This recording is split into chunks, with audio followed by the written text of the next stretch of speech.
Assalamualaikum warahmatullahi wabarakatuh. Bismillahirrahmanirrahim. Innal hamdalillah nahmaduhu wa nasta'inuhu wa nastaghfiruh.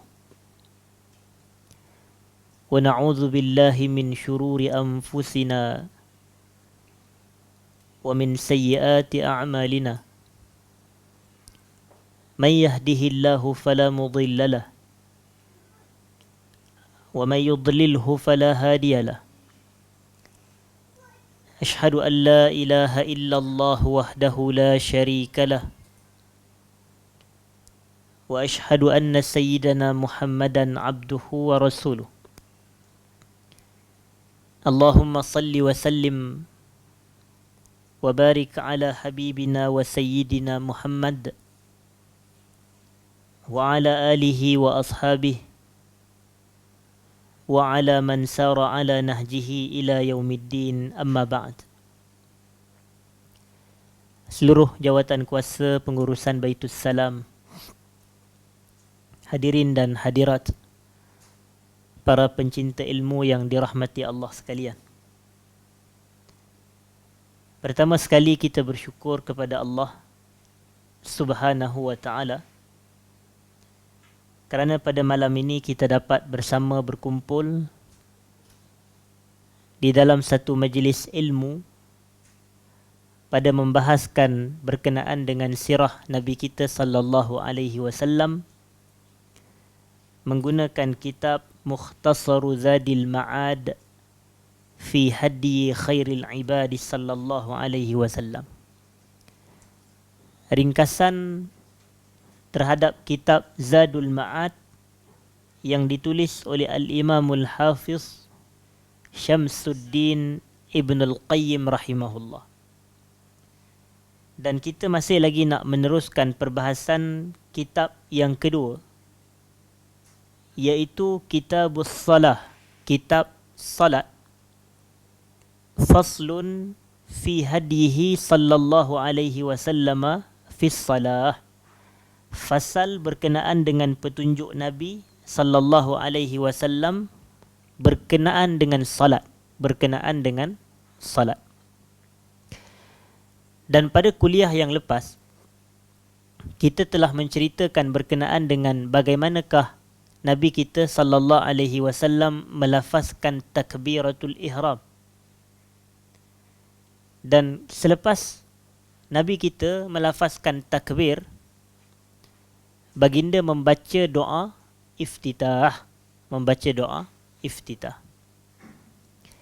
Dan kita telah sebutkan beberapa lafaz doa-doa iftitah yang dibacakan oleh Nabi kita sallallahu alaihi wasallam pada kuliah yang lepas. Jadi pada malam ini kita nak menyambung kembali perbahasan yang juga berkaitan dengan doa iftitah.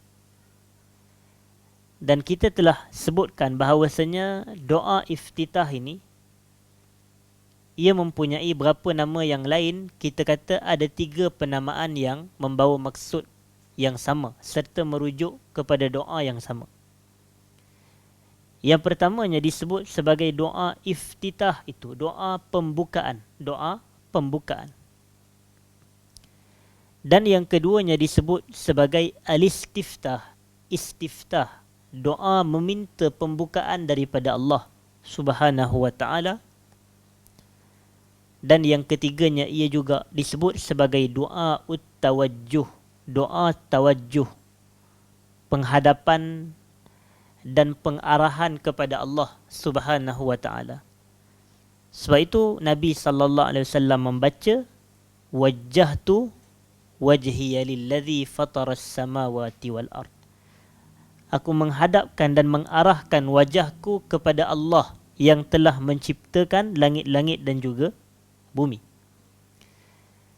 Dan antara doa iftitah disebutkan di sini oleh penulis kitab rahmatullahi alaih, wa taratan yaqul, dan kadangkala Nabi kita sallallahu alaihi wasallam membaca. Dan bila disebut taratan, maknanya Nabi kita ini tidak mengkhususkan satu-satu bacaan sahaja sepanjang hayat Nabi. Maknanya Nabi mempelbagaikan bacaan doa iftitah.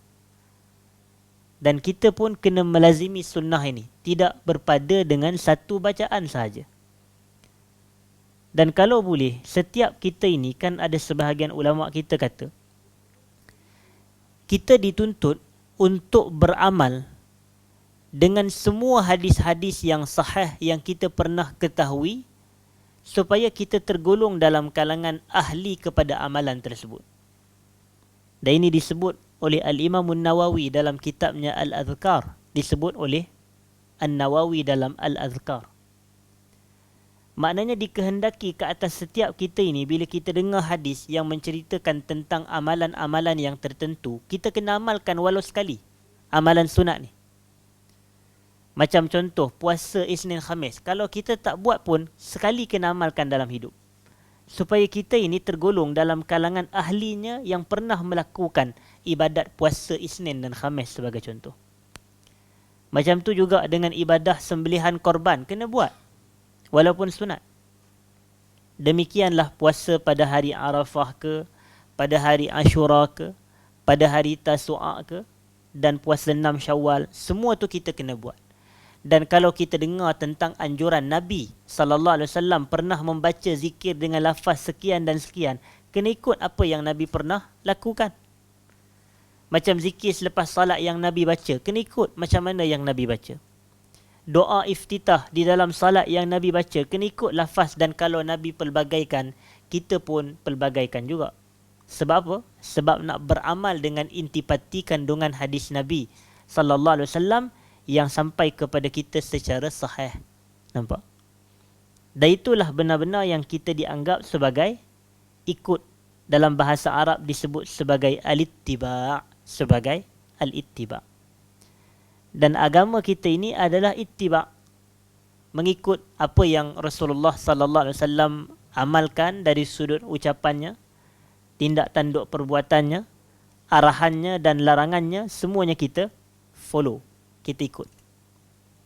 Itulah makna kita ni sebagai muttabi', sebagai orang yang mengikuti Nabi SAW. Apa antara yang Nabi lafazkan dalam doa iftitah adalah Allahumma Rabba Jibrail wa Mikail wa Israfil Fatiras samawati wal ard Alimal ghaibi wa syahadah Anta tahkumu baina ibadika fima kanu fihi yakhtalifun Ihdini lima ikhtulifa fihi minal haqqi biiznik fa innaka tahdi man tasha'u ila siratin mustaqim fa innaka tahdi man tasha'u ila siratin mustaqim. Allahumma amin. Ini pun hakikatnya adalah suatu doa, dan Nabi baca bila? Selepas takbir, sebelum Fatihah. Itu. Jadi doa yang terletak di antara takbiratul ihram dengan surah Al-Fatihah adalah doa apa? Doa iftitah. Doa iftitah. Dan Nabi baca ini dalam riwayat ini yang sahih menyebutkan Nabi baca pada waktu solat malam. Pada waktu solat malam. Dan nama lain bagi salatul lail adalah salatul tahajud. Salat tahajud. Nabi kita ini dia memang kaki salat malam. Dan hukumnya wajib bagi Nabi SAW untuk mendirikan salat malam. Atas wahyu daripada Allah, wa minal laili fatahajjad bihi nafilatan lak asa ayyab'athaka rabbuka maqaman mahmuda. Dan sebahagian daripada waktu malam itu, wahai Muhammad, tahajud kepada Tuhan kamu. Nafilatan lak, sebagai ibadah nafilah bagi kamu. Dan nafilah adalah zaidah. Itu makna nafilah. Kalau kita kata salat nafilah, maknanya salat tambahan dan salat lebihan, salat zaidah. Yang tambah, yang lebih, yang bonus daripada yang fardu. Asa ayyab'athaka rabbuk, Allah kata mudah-mudahan Tuhan kamu, iaitu Allah, membangkitkan kamu pada hari akhirat. Maqaman mahmuda, pada maqam yang terpuji. Dan ada hadis yang sahih, Nabi kita sallallahu alaihi wasallam pernah menyebutkan, di akhirat nanti atau dalam syurga ada satu kedudukan yang tertinggi,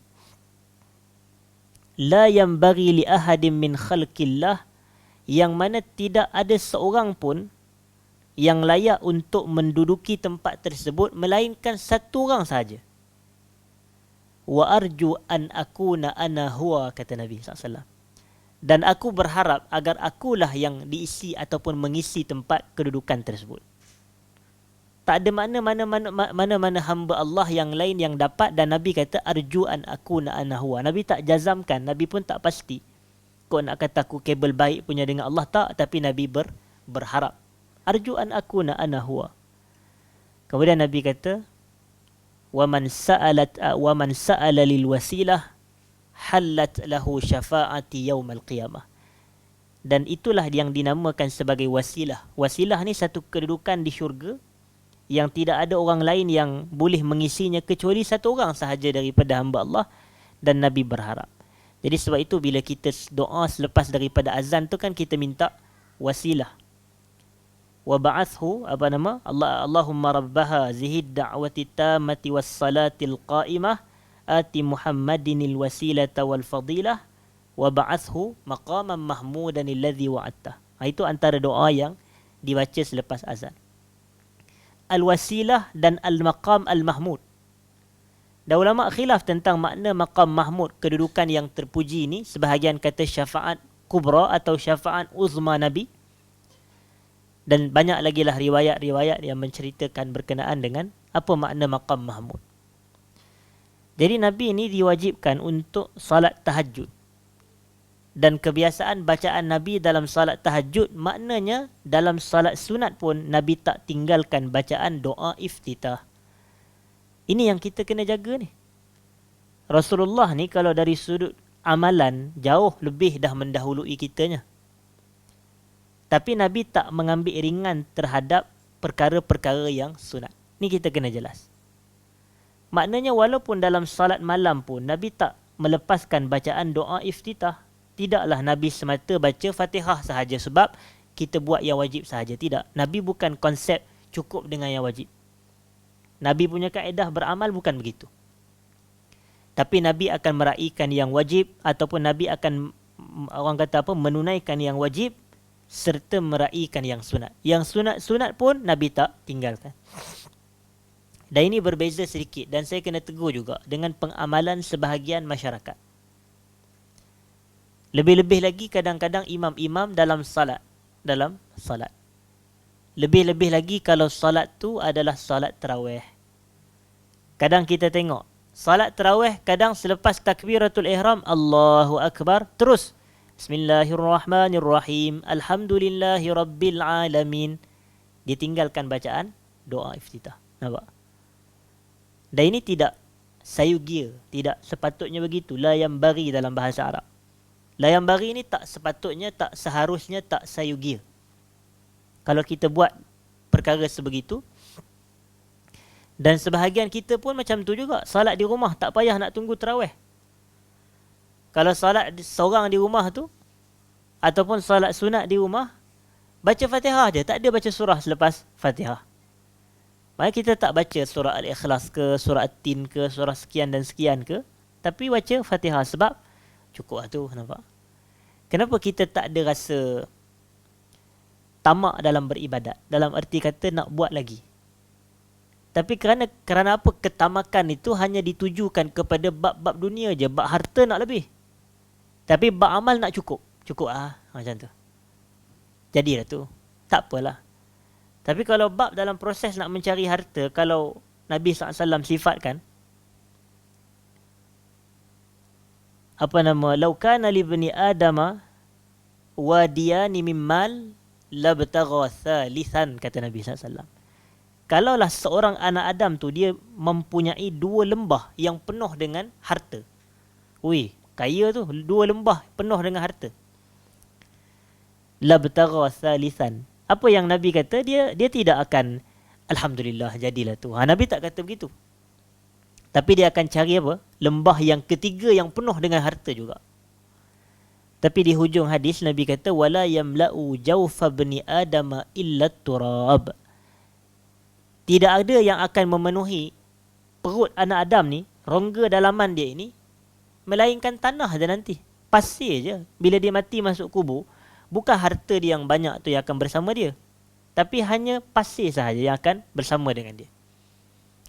Jadi itulah Nabi nak menggambarkan betapa tamaknya manusia ni dalam mencari duit. Bahkan Quran pun benarkan. Quran kata alhaakumut takasur. Alhaakum at-takasur. Perbuatan nak menambah-nambah dan mencambah harta benda ni telah melalaikan kamu. Tapi kalau dalam bab-bab ibadat ni, sunat je, tak apalah. Yang ni tak payah buat sebab tak wajib. Begitu. Kita tak ada rasa tamak untuk menambah amal. Seolah kita ni yakin dengan amal yang sedikit itu masukkan kita ke dalam syurga. Kadang orang tak nampak. Amal ni ada kadang dia menjadi sah, tapi walaupun dia sah, boleh jadi tak diterima. Dan kita nak masuk syurga ni kena amal yang diterima, bukan semata amal yang sah sahaja. Ini pun kita kena teliti juga. Dahlah kita amal sedikit, amal tu betul sah, tapi adakah ia diterima? Gitu. Jadi di sini yang kita nak kena faham falsafah dalam beramal ni. Kadang bila kita tak berapa yakin dan kita khawatir amal tak diterima, itulah yang kita kena memperbanyakkan amal, supaya ada amal-amal lain yang boleh menampung kekurangan kita dalam amalan-amalan yang wajib. Itulah peranan amalan sunat. Nama pun nafilah, dan nafilah adalah zaidah, tambahan, lebihan dan bonus. Jadi sebab itu Nabi SAW membaca doa iftitah juga walaupun dalam salat tahajud. Allahumma rabba Jibrail wa Mikail wa Israfil. Ya Allah, Engkau adalah Rabb. Dan walaupun orang kita ni terjemah dalam bahasa Melayu Rabb sebagai Tuhan, tetapi Rabb ini hakikatnya adalah yang mentadbir, yang menguruskan dan mentadbir. Itulah terjemahan yang literalnya. Iaitu ya Allah yang mentadbir, yang mengurus. Dia berasal daripada kalimah tarbiyah, berkait juga, dan individu yang melakukannya adalah murabbi, yang mendidik, yang mengurus, yang mentadbir, yang mentarbiyah. Sebab itulah hakikat murabbi ni ada kaitan dengan nama Tuhan juga. Dan macam kita kata, ia merupakan sifat bagi Allah. Berdalilkan firman Allah dalam surah Al-Fatihah ayat yang kedua, Alhamdulillahi Rabbil Alamin. Jadi Rabb di situ adalah sifat kepada Allah. Sifat kepada Allah. Allahumma Rabba Jibrail. Dan Jibrail merujuk kepada Jibril. Walaupun kita kadang biasa dengar sebutan sebagai Jibril, tetapi sebenarnya hadis ini juga menjelaskan Jibrail juga adalah sebutan yang betul bagi malaikat penjaga wahyu ini. Malaikat yang menguruskan wahyu. Itulah Jibrail. Dan Jibrail adalah Sayyidul Malaikah, ketua bagi segala malaikat, sebagaimana Rasulullah adalah Sayyidul Anbiya'i war Rusul, ketua bagi para nabi dan rasul. Jadi kalau orang tanya siapa ketua malaikat, jawapannya Jibrail atau Jibril. Wa Mikail. Dan Mikail ni adalah yang menguruskan penurunan hujan dan seumpamanya. Yang ni semasa hayat dunia. Dan Israfil.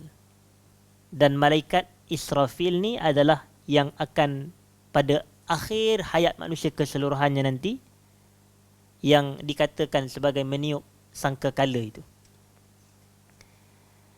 Dan inilah kenapa Nabi SAW mengkhususkan 3 malaikat ni dari sudut sebutan dalam doa, kerana ketiga-tiganya adalah yang paling orang kata besar dalam kalangan malaikat.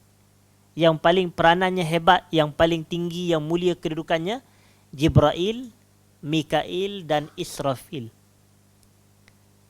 Dan Mikail ini, dia tidak ada riwayat yang sahih daripada Nabi sallallahu alaihi wasallam yang mana semenjak diciptakan neraka, Mikail dia tak pernah tersenyum walau sekali pun. Ataupun dalam hadis, lam yadhak, dia tidak pernah ketawa walau sekali. Jadi kalau orang tanya kita, siapakah malaikat yang tidak pernah ketawa setelah neraka diciptakan Allah? Jawapannya, Mikail. Jawapannya, Mikail. Dan hadis ini sahih. Satu hari Nabi SAW bertanya kepada Jibril, kenapa aku tak pernah lihat Mikail ketawa sekalipun? Tak pernah nampak yang dia senyum ke, dia gelak ke? Maka dijawab, dia tidak pernah ketawa semenjak diciptakan neraka. Semenjak diciptakan neraka. Jadi daripada situ, apa faedah lain yang kita boleh dapat? Faedah lainnya, kalau orang tanya soalan, antara neraka dan malaikat, siapa Allah cipta dulu?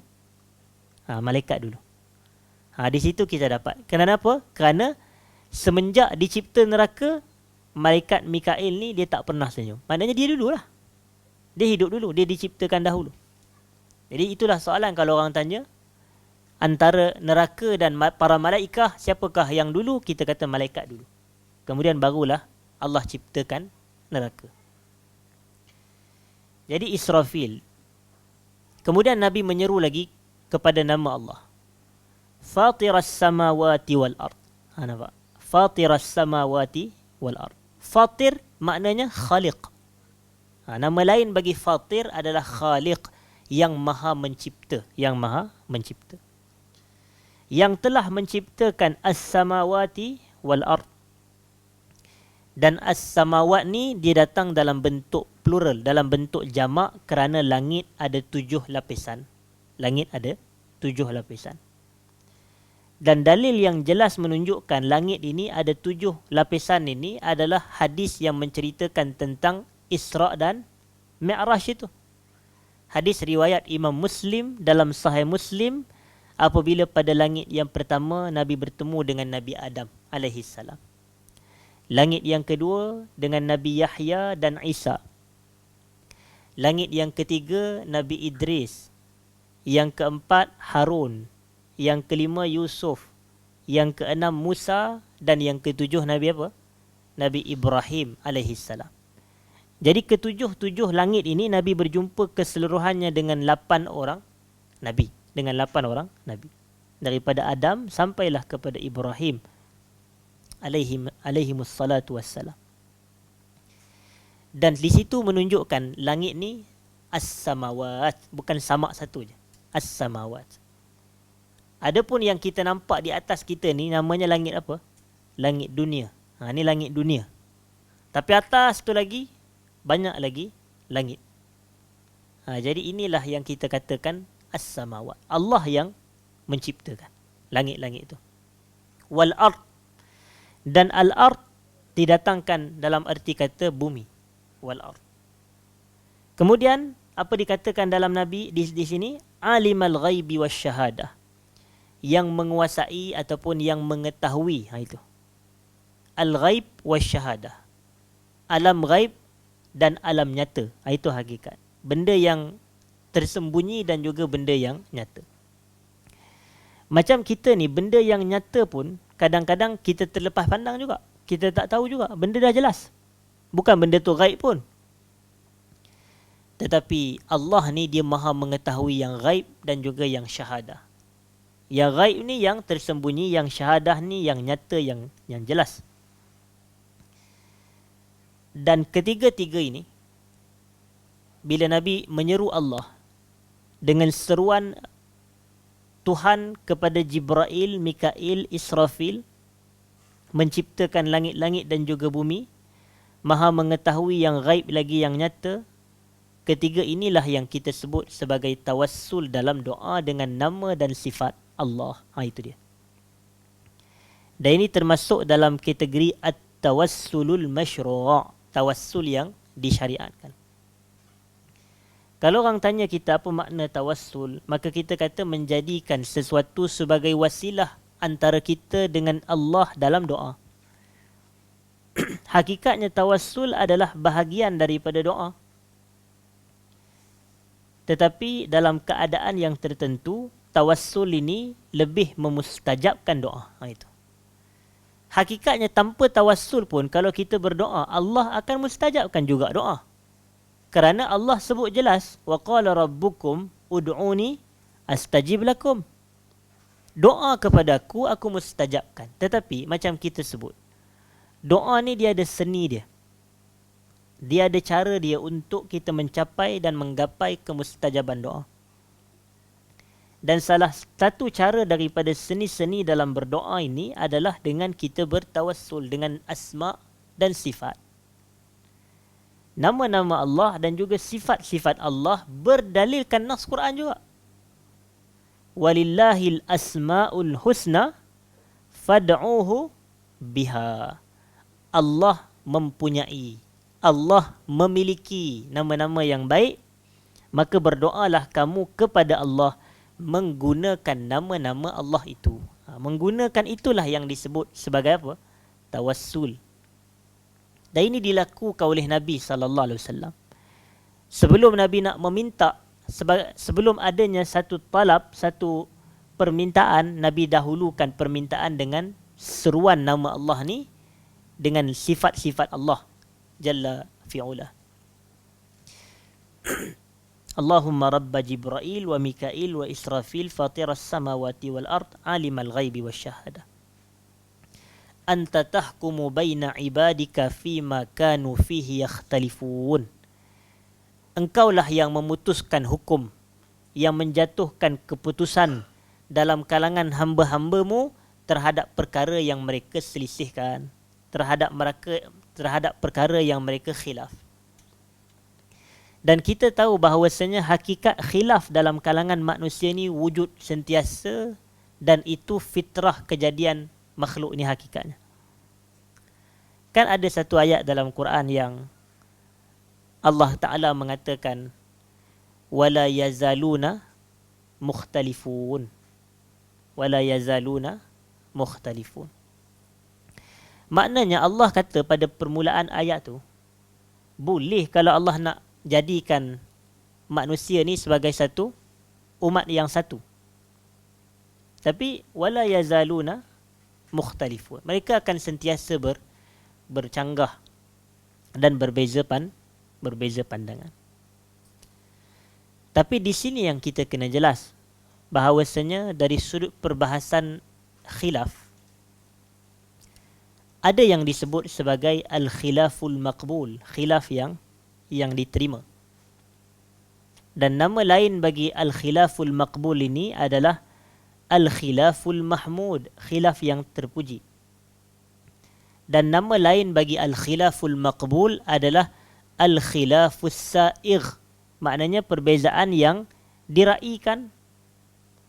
Dan boleh dikatakan juga al-khilaful maqbul ini adalah al-khilafu al-mu'tabar, khilaf yang mu'tabar. Dan satu lagi khilaf adalah al-khilaf ghairu maqbul, khilaf yang tak diterima. Nama lainnya al-khilaful mazmum, khilaf yang tercela. Dan nama lainnya adalah al-khilaful mardud, khilaf yang ditolak. Al-khilaf al-mardud. Jadi maknanya tak betul lah kalau kita nak umumkan kalau benda khilaf tak boleh tegur. Kan ada sebahagian yang kita dengar asatizah negara kita ini yang kata benda khilaf tak payah tegur sebab bukan maksiat. Begitu. Ayat tu mungkin betul pada keadaan kalau khilaf yang diraikan. Tak perlulah kita nak menegur seolah khilaf tu maksiat. Macam isu perbezaan baca bismillah jahar ke tak jahar ketika bacaan Al-Fatihah dalam salat. Itu khilaf yang diraikan. Jadi kalau ada imam yang perlahankan bacaan bismillah, maka tak bolehlah kita tegur tu imam tu. Kata ni sesat. Seolah-olah dia buat benda mungkar. Padahal ia bukan benda mungkar. Ia benda apa? Benda khilaf. Jadi sama juga situasinya kalau imam baca bismillah kuat, tak payahlah kita nak tegur macam orang tu tak tutup aurat. Lainlah kalau dia semayang tak tutup aurat. Yang tu kena tegur. Jadi ini kita kena jelas sebab satu kaedah yang ulama kita letakkan, walaysa kullu khilafin jaa mu'tabara illa khilafun lahu hazzum minan nazari. Bukanlah semua khilaf itu ia datang dalam keadaan dan sifatnya yang muktabar. Melainkan khilaf yang muktabar ni adalah khilaf yang mempunyai hazzum minan nazar. Bahagian yang mendalam daripada an-nazar, penelitian dan juga sandaran dan juga dalil-dalilnya sendiri. Itu baru khilaf muktabar.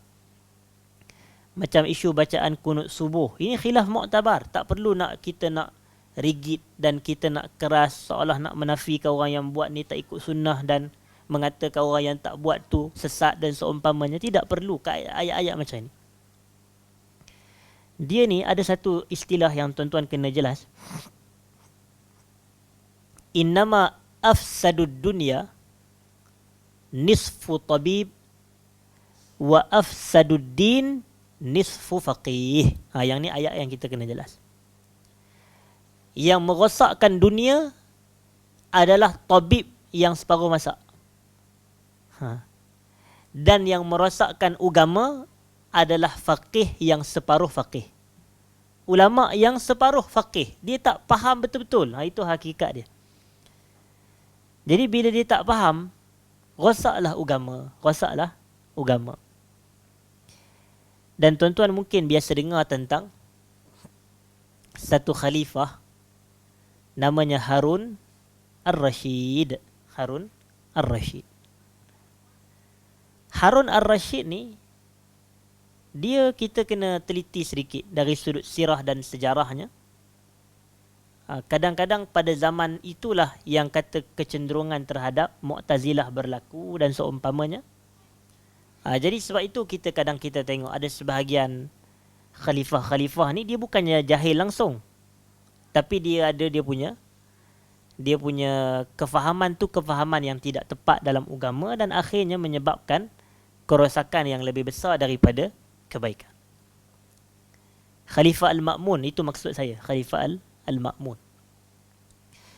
Jadi hadirin dan hadirat, berbalik kepada isu perbahasan kita tadi, Allah ni akhirnya dia yang akan putuskan dalam kalangan hamba-Nya terhadap apa yang mereka telah perselisihkan. Jadi itu pun sifat Allah juga. Maka Nabi kita ini, kalau hakikatnya Nabi ini bertawassul kepada Allah dengan 4 hakikat dalam bacaan doa iftitah ini. Dan setelah itulah baru Nabi pergi kepada satu talab, satu permintaan. Dan tuan-tuan kena jelas, ni saya kena sebut supaya kita punya info luas. Tambahan pula mereka yang dengar kuliah saya ni kena ada info yang luas. Begitu. Lebih-lebih lagi terhadap isu-isu yang berkait dengan agama. Doa ni, dia ada banyak sifat dia. Dan bukan semua doa tu sifatnya ada unsur permintaan. Tidak. Boleh jadi ada doa yang tidak ada unsur permintaan pun, tetapi ia juga dinamakan sebagai doa. Ia juga dinamakan sebagai doa. Kan kita biasa dengar, khususnya pada bulan Zulhijjah ini juga, berdoa pada hari apa yang afdal tu? Hari Arafah. Doa pada hari Arafah. Ada hadis yang diriwayatkan oleh Al-Imam At-Tirmizi yang mana Nabi SAW mengatakan, khairud du'ai du'a'u yaumi Arafah. Sebaik-baik doa adalah doa pada hari Arafah. Merujuk kepada 9 Zulhijjah. Wa khairu ma qultu ana wan nabiyyuna min qabli la ilaha illallah wahdahu la syarikalah lahul mulku wa lahul hamdu wa huwa ala kulli syai'in qadir. Dan sebaik-baik doa yang aku dan para nabi sebelumku membacanya adalah la ilaha illallah itu. Wahdahu la syarikalah lahul mulku wa lahul hamdu wa huwa ala kulli syai'in qadir. Kita pun hafal. Jadi praktikkan. Dan Nabi namakan bacaan tu sebagai apa? Doa. Sebagai doa. Dan dalam riwayat yang lain, kalau tuan-tuan baca dalam kitab Lataiful Ma'arif oleh Ibn Rajab Al-Hambali itu, memang antara doa yang disebut dalam riwayat, doa. Walaupun Nabi kata dalam hadis Tirmizi ni, wa khairu ma qultu, dia tak kata doa. Tapi sebaik-baik apa yang aku baca. Tapi dalam riwayat yang lain, doa yang paling banyak Nabi baca dan para Nabi sebelumnya, ada hadis tu kata, doa, disebut doa adalah doa la ilaha illallah wahdahu la syarikalah. Lahul mulku wa lahul hamdu sehingga selesai. Kita kena jelas ni menunjukkan nanti kadang-kadang ada orang dia baca nampak zahirnya bukan kategori doa, tapi kita bantah pula nanti. Saya ambil satu contoh.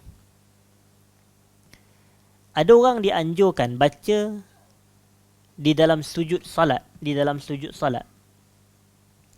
ayat Quran, wa ufawwidu amri ilallah. Wa ufawwidu amri ilallah. Ufawwid ni daripada maknanya apa? Tafwid.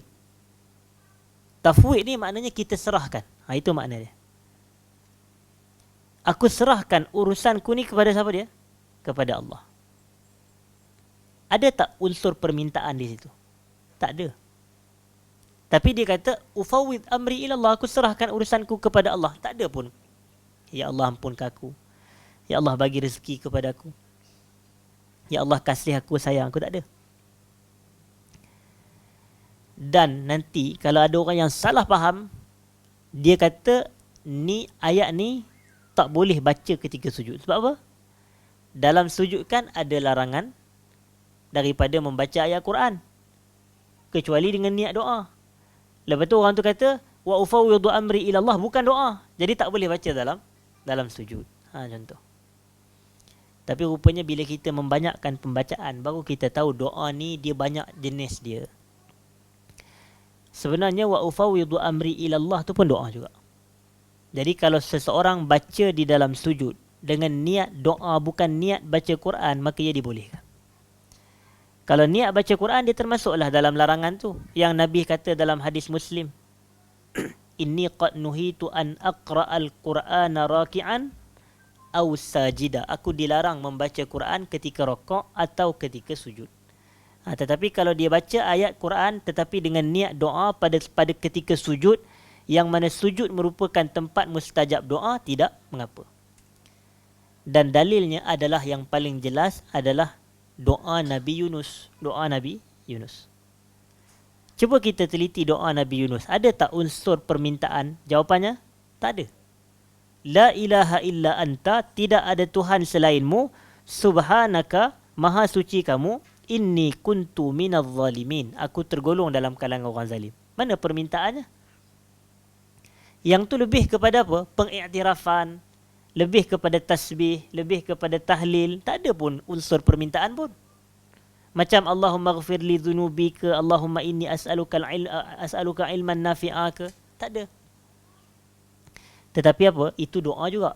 Tuan-tuan tengok dalam satu hadis yang lain, Nabi kata doa Zinnun, da'watu Zinnun, Nabi kata, yang dia lafazkan ketika dia berada fi batnil hut, kata Nabi, la ilaha illa anta subhanaka inni kuntu minaz zalimin. Tidak ada orang yang dalam kesusahan yang membaca doa tu melainkan dia akan selamat daripada kesusahan dia. Jadi Nabi sifatkan la ilaha illa anta sebagai apa? Sebagai doa, jadi kita kena jelas konsep dan kaedah. Doa tidak semestinya berunsur permintaan. Cuma kalau doa Nabi ni, ihdini, itu memang unsur permintaan. Macam doa Allahumma hdini fiman hadai, itu memang doa permintaan. Macam doa ihdinas siratal mustaqim, itu memang adalah satu permintaan. Ihdini lima khtulifa fihi minal haqqi biiznik, kau berilah hidayah kepadaku terhadap perkara yang mereka perselisihan dengan izin kamu ya Allah, dengan keizinan daripadamu. Innaka tahdi man tasha'u ila sirati mustaqim, kerana engkau memberi hidayah kepada siapa sahaja yang kau kehendaki ke arah jalan yang lurus. Dan itulah yang kita nak, ihdinas siratal mustaqim. Doa hidayah ni doa yang paling penting sekali dalam kehidupan kita. Sebab lawan kepada hidayah adalah dalalah. Dan dalalah maknanya kesesatan. Lawan kepada huda adalah dalalah. Jadi kita nak nafikan kesesatan tu, maka kita nak hidayah daripada Allah. Supaya Allah bimbing kita. Allah pandu jalan kita.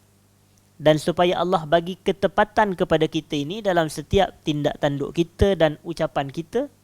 itulah namanya hidayah taufiq daripada Allah Subhanahu wa taala, dan itulah yang kita minta hari demi hari.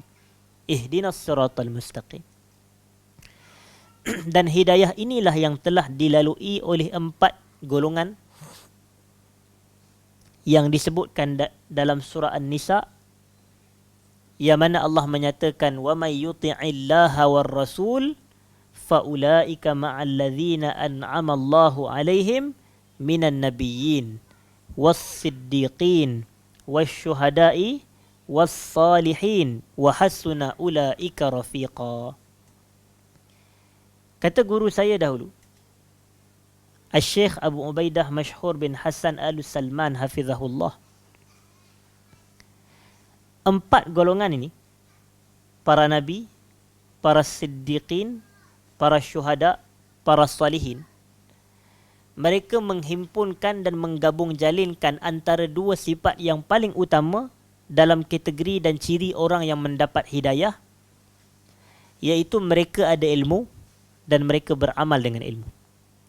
Jadi 4 golongan ini mereka ada ilmu dan mereka mengamalkan ilmu yang mereka ada. Itulah ciri golongan yang mendapat hidayah daripada Allah. Jadi inilah doa Nabi sallallahu alaihi wasallam dalam doa iftitah. Antara doa iftitah yang Nabi baca. Jadi sebab itu kalau kita boleh hafal dan kita praktikkan dalam salat, alangkah nikmatnya. Alangkah nikmat dan lazat kalau kita dapat Allahu Akbar, kemudian Allahumma Rabba Jibrail wa Mikail wa Israfil fatiras samawati wal ard alimal ghaibi wasyahadah anta tahkumu baina ibadika fima kanu fihi yakhtalifun ihdini lima ikhtulifa fihi minal haqqi biiznik innaka tahdi man tasha'u ila siratin mustaqim. Jadi kita melazimi doa tersebut. Ini penting gabung jalin antara hafal dengan amal. Percayalah, ilmu ni, kata tadi saya baca dekat Twitter, ada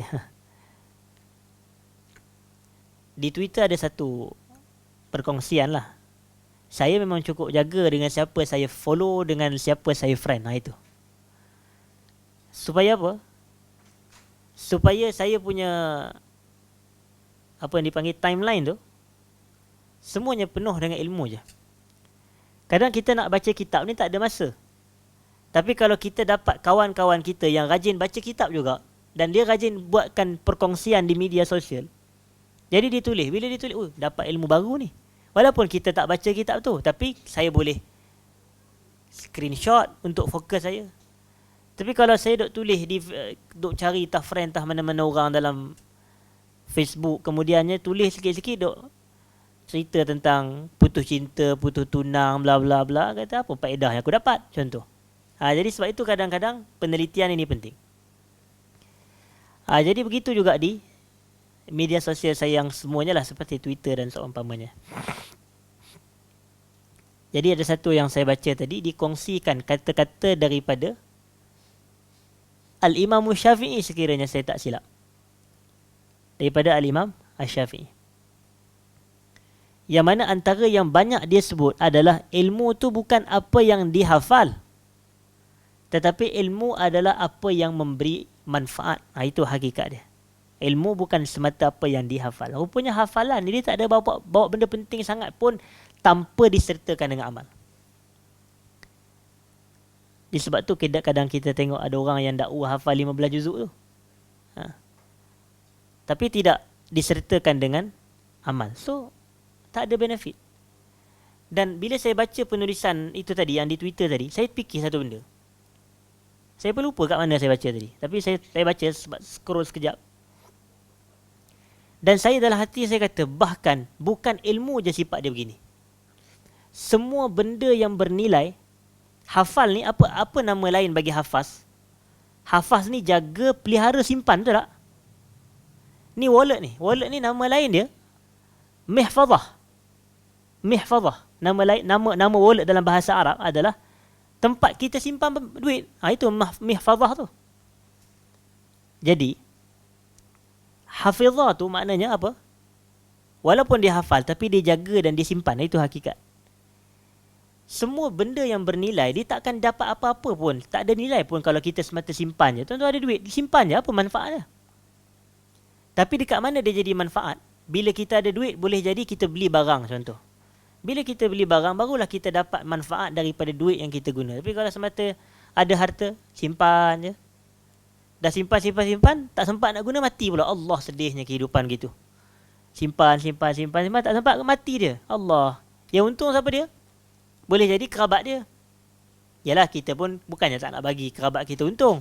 Tapi aku penat-penat lelah cari duit, tapi aku simpan, hang pula dapat. Jadi kita pun rasa, ralat je rasa. Contohlah. Dan begitu juga ada beli kereta. Dia beli kereta tapi tak pernah guna kereta dia. Simpan je bawah. Bawah mana tu? Bawah pokok ke? Ataupun bawah garaj ke dan seumpamanya. Tapi dekat mana dia boleh ambil manfaat daripada kereta dia kalau dia bawa? Bawa tu lah amal tu. Jadi sama juga ilmu. Ilmu ada tapi duk simpan je. Tapi tak ada amal. Dia tak gunakan ilmu yang dia ada tu untuk diamalkan, maka tak ada benefit, tak ada amalan. Jadi kita kalau kita hafal doa ni, praktikkan. Doa iftitah ini. Baik. Dan saya nak sambung dalam baki-baki perbahasan kita ini. Wataratan yaqul, dan kadang-kadang Nabi SAW membaca. Dan hadis ini agak panjang, cuma penulis letakkan secara ringkas sahaja. Allahumma lakal hamdu anta nurus samawati wal ard wa man fihinna. Ya Allah, bagimulah segala pujian. Bagimu segala pujian. Engkau adalah nurus samawati wal ard. Engkau adalah cahaya yang menerangi langit-langit dan juga bumi, dan waman fihinna, dan segala makhluk yang berada di situ, di langit dan di bumi. Dan hakikatnya betul dalam surah, dalam Al-Quran, Allah mengatakan, Allahu nurus samawati wal ard. Masalu nurihi kamishkatin fiha misbah. Al-misbahu fi zujajah. Az-zujajatu ka'annaha kawkabun durriyun yuqadu min syajaratin mubarakatin zaitunah. La syarqiyatin wala gharbiyah. Yakadu zaituha yudhi'u walau lam tamsashu nar. Nurun ala nur. Yahdillahu linurihi man yasha'. Dan itulah ayat yang menceritakan tentang Allah adalah nurus samawati wal ard. Jadi hadis Nabi ni kebanyakannya membenarkan apa yang Quran sebut je. Sebab itu jarang kita jumpa hadis sahih bercanggah dengan Quran. Tak ada. Kalau kita ada jumpa hadis sahih, hadis yang zahirnya bercanggah dengan Quran, maknanya hadis tu biasanya tak sahih lah tu. Kadang hadis palsu banyak gitu. Quran cakap lain, dia cakap lain. Quran tak sebut gitu, dia sebut gitu. Contoh. Itu antara ciri-ciri hadis palsu yang mana zahirnya bercanggah jelas dengan Quran. Tapi kalau hadis-hadis yang sahih, memang dia tidak bercanggah dengan apa yang disebutkan oleh Quran. Dan selesai perbahasan doa iftitah. Selepas doa iftitah, apa yang Nabi buat di dalam salat? Begitu.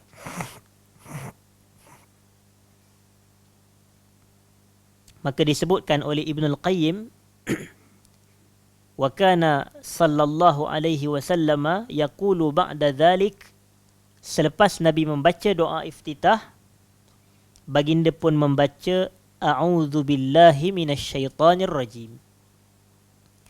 Ini ada dua nama. Yang pertama disebut sebagai at-ta'awudz, satu lagi disebut sebagai isti'adzah. Sebagai apa? Isti'adzah.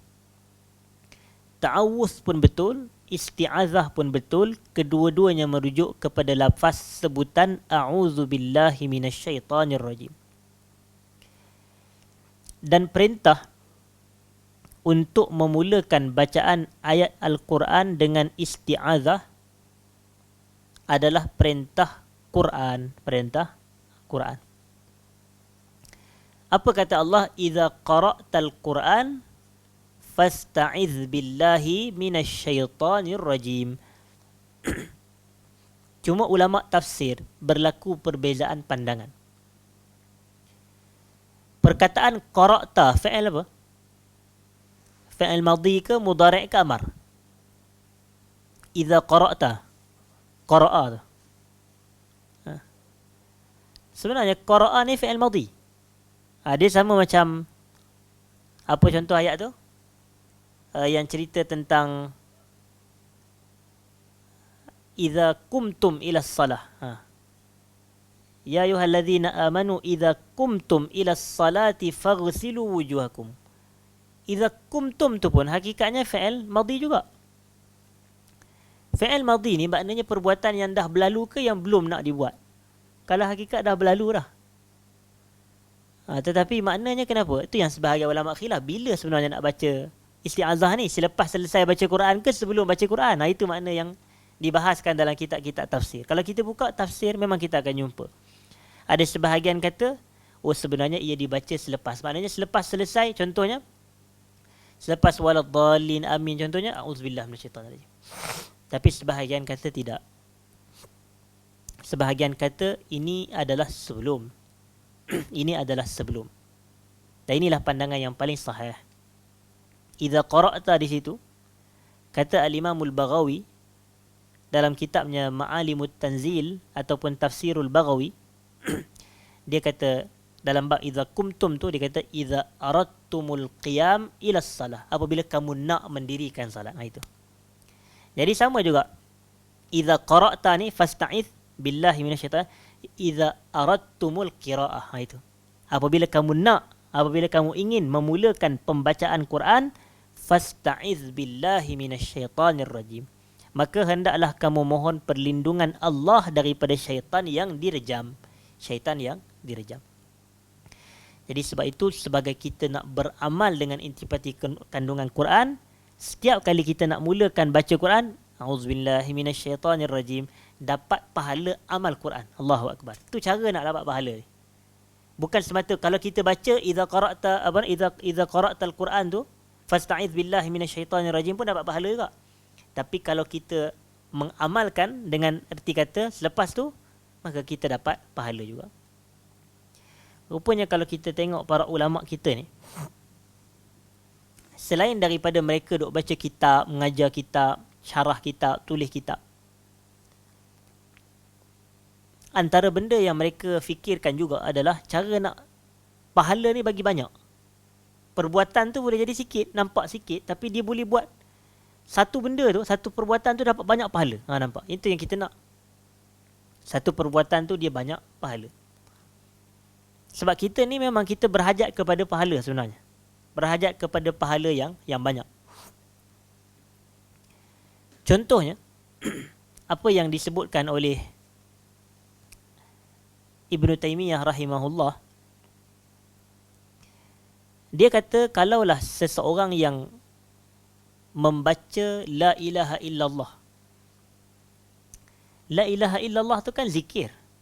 Macam subhanallah itu zikir, macam Allahu Akbar itu zikir, macam alhamdulillah itu zikir, macam la haula wala quwata illa billah itu zikir. Betul. Cuma dia kata apa? Kalau orang yang membaca la ilaha illallah, niatkan juga bacaan tu dalam hatinya untuk dia membaca Quran, yang mana ayat Quran ada perkataan la ilaha illallah. Dalam surah apa tu? Surah Muhammad ke surah Al-Fath? Fa'lam annahu la ilaha illallah wastaghfir li dhanbik. Jadi kalau kita bayangkan, bila kita baca la ilaha illallah, memang niat kita zikir. Tapi dalam masa yang sama, niat kita itu dalam hati lah. Niat tempat dalam hati. Niat kita juga, kita niat untuk dapat pahala baca Quran. Yang mana la ilaha illallah juga adalah bahagian daripada ayat Quran. Jadi satu lafaz, dua pahala dapat. Pahala zikir dapat, pahala baca Quran pun dapat.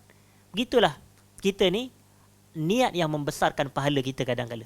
Niat tu boleh membesarkan pahala amal. Ya, baik.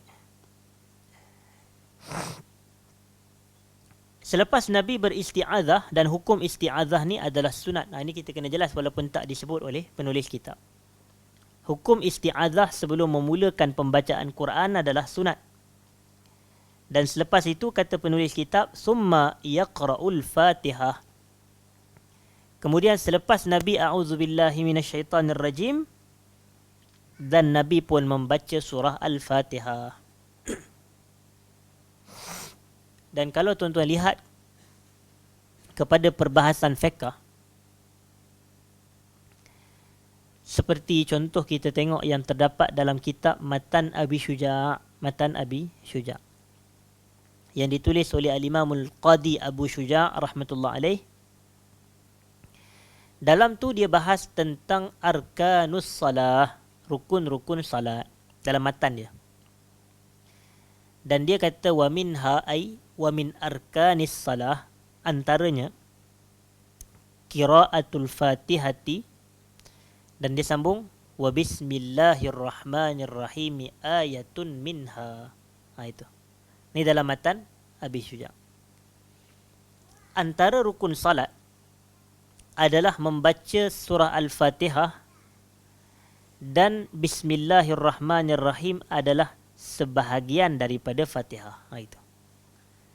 Jadi kena dibaca juga, sebab bila Nabi SAW kata la salata liman lam yaqra' bi fatihatil kitab, tidak sah salat bagi mereka yang tak baca surah Al-Fatihah, maka kalau orang tu dia tak baca bismillahirrahmanirrahim, tak sah Fatihah dia, dan dalam erti kata lain tak sah salat dia. Kenapa? Kerana bismillah adalah bahagian daripada surah Al-Fatihah. Cuma yang menjadi khilaf dalam kalangan fuqaha ni adalah bismillah tu dibaca jahar ke dibaca pelan. Itulah. Bukannya baca tak baca. Tapi dibaca cuma perlahan ke ataupun dibaca secara kuat.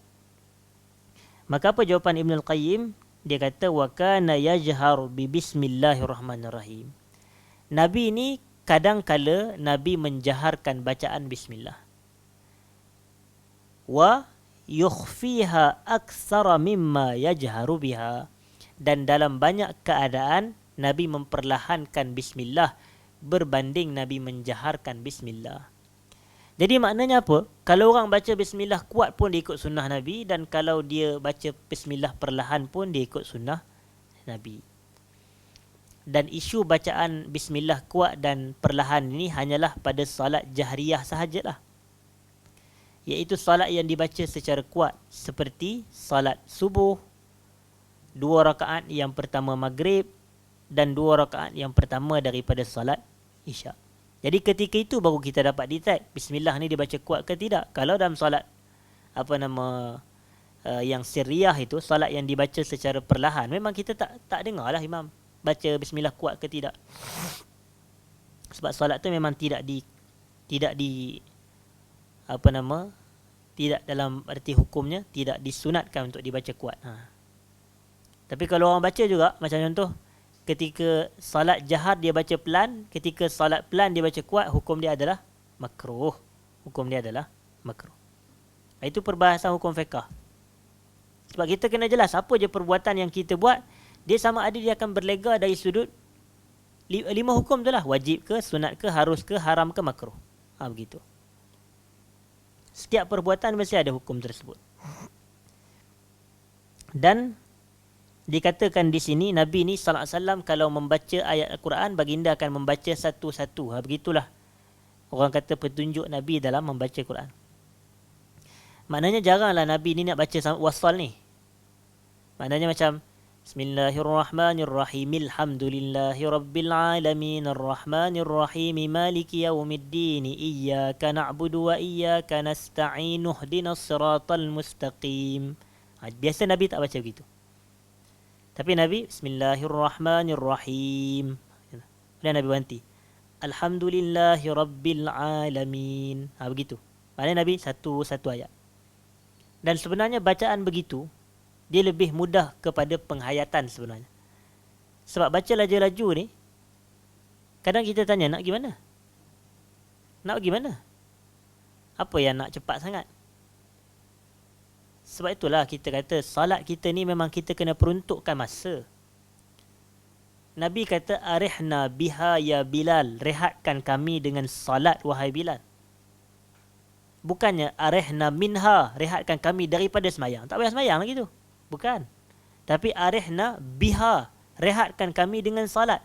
Salat tu mendatangkan kerehatan dan ketenangan. Jadi biar kalau boleh baca dengan nada yang ni. Cuma memang kita akan jumpa juga imam-imam Masjidil Haram contoh pun baca. Itu dari sudut hukumnya tidak salah lah. Jadi kita kena ingat ni hadirin dan hadirat. Saya nak sebut satu noktah yang penting.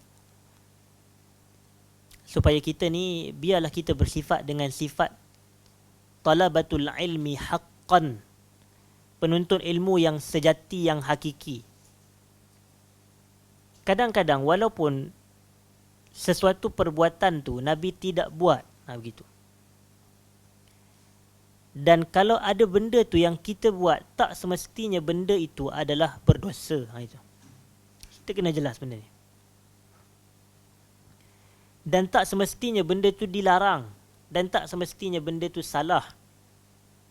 Dan tidak semestinya benda itu bid'ah. Ini kita kena jelas. Sebab kita tak nak bersifat dan supaya kita tak nak orang gelar kita ni kaki membid'ahkan orang. Tidak. Dan jangan cepat. Melainkan setelah dilakukan penelitian yang mendalam, bahkan benda nak membid'ahkan amalan ni bukan level kita orang awam pun sebenarnya. Walaupun kita duk belajar juga, menuntut ilmu, baca kitab banyak, betul. Tapi itu bukan level kita nak membid'ah. Tak apa, kita serahkan kepada orang yang lebih ada autoriti, ulama-ulama kibar kita. Tapi kalau ada ulama kibar yang membid'ahkan amalan tertentu dan kita cenderung kepada pandangan dia dan kita kata itu bid'ah, tak ada masalah. Tapi kita sendiri, orang kata daripada awal kita tidak mudah mengeluarkan perkataan bid'ah pada satu-satu amalan. Kita ambil satu contoh mudah. Isu sedekah pahala amal kepada si mati. Isu ni kan berlaku polemik, berlaku khilaf. Kalau orang tanya, ada tak pengamalan Nabi sedekah pahala amal kepada si mati? Kita kata tak ada. Saya tanya tuan-tuan, antara doa Nabi kepada orang mati, Allahumma ghafir lahu warhamhu wa'afihi wa'fu anhu, ke Nabi Al-Fatihah? Mana satu Nabi buat? Nabi doa kan? Tapi kalau ada orang membaca Al-Fatihah dengan niat sedekah pahala kepada si mati, kita tak kata benda tu berdosa. Kita tak kata benda tu sesat. Kita tak kata benda tu salah dan kita tak kata benda tu bid'ah. Jangan kata. Ini kita kena jelas. Dia lebih kepada isu afdal tak afdal. Begitu. Sebab sebenarnya sedekah pahala kepada si mati ni juga ada sandarannya juga. Ada sandarannya. Dia kalau kita tengok di masjid sebagai contoh kan. Kan sebahagian imam dia akan baca Allahumma awsil sawaba ma qara'nahu ila sekian dan sekian. Wa ma halalnahu min la ilaha illallah. Contoh. Ya Allah, kau sampaikanlah pahala amal kami sekian dan sekian kepada sekian dan sekian. Tetapi itu maknanya dia sedekah pahala amal. Ya, orang duk kata Al-Fatihah ketika mendengar berita orang meninggal tu, itu maknanya dia nak sedekah pahala amal lah tu. Dia hukum dia adalah, ataupun perbahasan dia, teras dia adalah, apakah hukum ataupun adakah dibolehkan kita sedekah pahala amal kepada si mati? Itu perbahasan dia. Isu doa, baca Fatihah ke, baca 3 kul ke, itu cerita lain. Tapi niat dia adalah baca Quran, sedekah pahala. Sedekah di tabung masjid, ya Allah pahala ni bagilah sekian. Jadi kita kata benda tu pun ada sandarannya. Jadi kalau orang tanya saya, kalau nak sedekah pahala, kita kata nak buat boleh. Tetapi yang lebih utama daripada sedekah pahala amal kita kepada si mati adalah mendoakan keampunan untuk si mati. Kerana yang tu ditunjuk oleh Nabi SAW. Jadi dia antara isu yang baik dan yang lebih baik. Itu je, bukan isu antara yang sunnah dan bid'ah, tidak. Jadi kita kena dapat gambaran ini. Sebab isu orang kata, dia orang pun ada juga yang beramal dengan sedekah pahala ni, ada juga banyak sandaran dia, kita pun faham. Sebab ada nas-nas yang menceritakan perkara yang sama. Tetapi pengamalan Nabi SAW, yang ni kita kata kita nak ittiba', kita nak ikut. Maka pengamalan Nabi kita tengok. Nabi doa, Allahumma ghafir lahu warhamhu wa'afihi wa'fu anhu wa akrim nuzulahu wa wassi' mudkhalahu wa ghasilhu bil ma'i was salji wal barad wa naqqihi min khataya atau minal khataya kama naqqaita ath-thawb al-abyad min ad-danas. Kemudian Allahumma abdilhu daran khairan min darih wa zawjan khairan min zawjihi wa ahlan khairan min ahli. Ini antara doa yang Nabi SAW ajarkan. Maknanya kepada si mati yang lebih bermanfaat, yang lebih menepati petunjuk Nabi adalah mendoakan. Tapi bukan makna kita kena semestinya kata yang lain tu sesat. Jangan salah faham. Bukan semua benda ni di antara yang sunnah dan bid'ah je. Kadang-kadang dia antara yang baik dan yang lebih baik dalam bab-bab beramal ni. Jadi kita kena jelas dalam hal ni, tambahan penuntut ilmu. Sebab itu kalau saya secara jujurlah kata kepada tuan-tuan, kalau tuan-tuan buka kepada kitab asatizah ahli sunnah kita juga, kadang dia tulis kitab kan, di bahagian tu dia akan letak hadiah kepada arwah ibu bapa aku, dan kadang-kadang ulama salafi ni, tapi dia ihda ila al-ruhil marhum sekian dan sekian. Padahal ni ulama ahli sunnah. Tapi ada juga hadiah, maknanya sebab isu ni isu fiqh, isu dari sudut fiqhnya tak ada masalah, dari sudut nak diamalkan. Cuma kita tidaklah, orang kata dari sudut afdalnya mendoakan Allahumma ghafir li hayyina wa li mayyitina wa li zakarina wa li unsana wa li saghirina wa li kabirina, kata Nabi SAW dalam doa kepada si mati. Jadi tengok, Nabi ni dari sudut praktikalnya Nabi doa. Jadi kita ni boleh kalau nak ikut keutamaan tu adalah begitu, tetapi tidak semestinya yang berlawanan itu salah. Jadi sebagai kesimpulan saya nak tutup, fa idza faragha min qiraatil fatihati qala amin, dan apabila Nabi telah selesai membaca al-Fatihah, maka baginda akan membaca apa? Amin. Baginda akan membaca amin. Dan amin itu, min tu panjang juga, amin, sebab dia banyak maksud. Tapi kalau amin maknanya adalah Allahumma stajib, ya Allah mustajabkan. Itu makna amin. Kalau orang tanya apa makna yang kita dok baca amin tu selepas baca Fatihah tu, amin tu maknanya Allahumma stajib, ya Allah mustajabkan. Kenapa? Kerana kita berdoa sebenarnya. Dan dalam Al-Fatihah ni kan kita biasa dengar yang Al-Fatihah adalah dialog antara kita dengan Allah. Sebab tu ada sebahagian ulama kata kalau kita nak berbicara dengan Allah, kita salat. Dan kalau kita nak Allah berbicara dengan kita, kita baca Quran. Itu. Kerana Quran kalamullah, bila kita baca Quran, kita baca apa yang Allah cakap dengan kita. Allah kata ya ayyuhallazina amanu, kita tu. Allah kata sekian, kita lah tu. Kita anggap diri kita yang sedang Allah berbicara dengan kita. Dan kalau nak salat, sebab itu dalam hadis kursi Allah kata qasamtus salata baini wa baina abdi ila qismain. Aku bahagikan salat antara aku dengan hamba-Ku ini kepada dua pecahan dan dua bahagian. Idza qala al-'abdu, apabila seorang hamba tu membaca alhamdulillahi rabbil alamin, Allah akan kata hamadani abdi, hamba-Ku puji aku. Bila dia baca ar-rahmanir rahim, Allah kata majjadani abdi, hamba-Ku telah mengagungkan aku. Bila dia kata maliki yaumiddin, Allah akan kata asna alayya abdi, hamba-Ku telah mengangkat dan meninggikan kedudukan aku.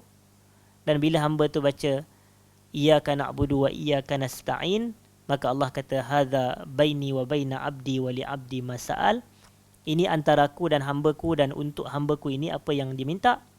Dan bila seorang hamba tu dia kata ihdinas siratal mustaqim siratal ladzina an'amta alaihim ghairil maghdubi alaihim waladdallin, maka Allah akan menjawab haza li abdi, ini untuk hamba-Ku, wa li abdi masal, untuk hamba-Ku ini apa je yang dia minta. Jadi sebab tu bila kita kata ataupun apa yang dia minta, dan apa yang kita minta dalam tu ihdinas siratal mustaqim tu, di situ dan di hujung tu disunatkan kepada kita ini untuk membaca apa? Amin. Disunatkan. Kalau orang tanya apa hukum baca amin selepas Fatihah, hukumnya adalah sunat. Dan maknanya apa? Allahumma stajib. Dan kata penulis kitab, fa in kana yajharu bil qiraah rafa'a biha sautahu wa qalaha man khalfahu. Kalaulah Nabi membaca Quran dengan bacaan yang kuat, iaitu kalau salat yang jahar ni seperti subuh, maghrib dan isyak, pada dua rakaat yang pertama bagi maghrib dan isyak, maka ketika itu Nabi akan menjaharkan bacaan amin.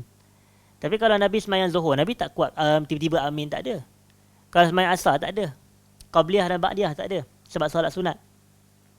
Tapi kalau salat jahar seperti salat Jumaat, salat raya, salat tarawih, salat gerhana ke apa dia, yang ini kita katakan Nabi menjaharkan bacaan amin juga dan waqalaha man khalfahu, dan ia juga dibaca oleh makmum. Ia juga dibaca oleh makmum. Tapi kalau salat kita salat perlahan, baca pelan je lah, amin juga perlahan, tak perlu nak dikuat-kuatkan bacaan amin tersebut. Wallahu taala a'la wa a'lam. Jadi saya rasa memadai sekadar itu perbahasan kita pada malam ini, dan insya-Allah kita akan sambung baki-baki perbahasan pada kuliah akan datang. Aqulu qawli hadza astaghfirullahal azim li wa lakum. Assalamualaikum warahmatullahi wabarakatuh.